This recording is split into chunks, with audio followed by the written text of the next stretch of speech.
qu'on ne peut que le remercier pour cette sincérité. Même si certains ont voulu mettre la poudre aux yeux de leur population, mais la réalité finit par rattraper aussi. Ils ne partiront pas de certains pays. Ils ont juste dissous le dispositif. Vous ne les verrez plus dans des bases, mais dans les ambassades, ils seront là. Ils vont constituer des sociétés de sécurité pour sécuriser leurs sociétés qui existent dans ces pays-là. Mais les soldats seront là. Mais vous ne les verrez plus en tenue ou rassemblés dans des bases. C'est tout ce que ça veut dire.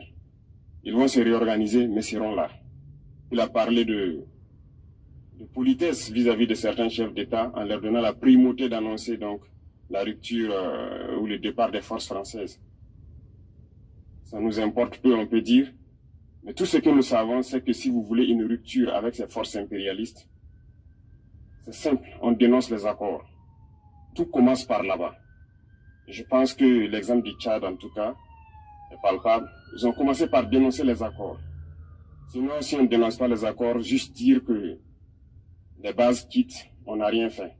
Parce que le problème se trouve dans les accords coloniaux de défense qui ont été signés depuis l'indépendance. Le plus dangereux n'est pas ceux-là que vous voyez dans les bases. Le plus dangereux, ce sont les conseillers militaires. Les conseillers militaires existent dans tous ces pays. Ils ont existé au Burkina aussi jusqu'en fin 2022, jusqu'à ce que nous prenions nos responsabilités. Et qui sont ces conseillers militaires?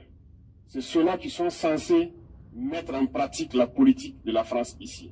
Ils doivent travailler à rendre nos armées très faibles pour que la France puisse toujours avoir l'argument d'exister ici. Sous Blaise Compaoré, ils avaient réussi. Nos sentinelles prenaient donc la garde avec des bâtons.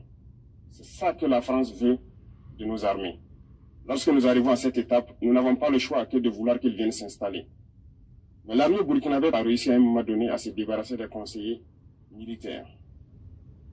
Malheureusement, je pense qu'en 2019, après l'opération Otapouanou, où ces Français ont vu que l'armée burkinabé a encore une capacité de réagir au terrorisme, ils ont appelé le chef d'état-major en France, ils l'ont instruit de reprendre les conseillers militaires dans toute la structure.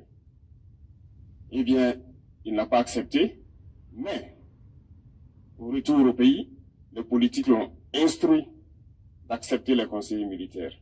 Et c'est là que les conseillers militaires sont revenus dans l'armée burkinabé en 2019. Avec toutes les conséquences qu'on connaît, l'armée était en train de disparaître dans les années 2020-2021. Et d'ailleurs, c'est le moment où beaucoup de militaires ont dû déserter, parce qu'il n'y avait plus d'espoir. On était en train de s'effondrer.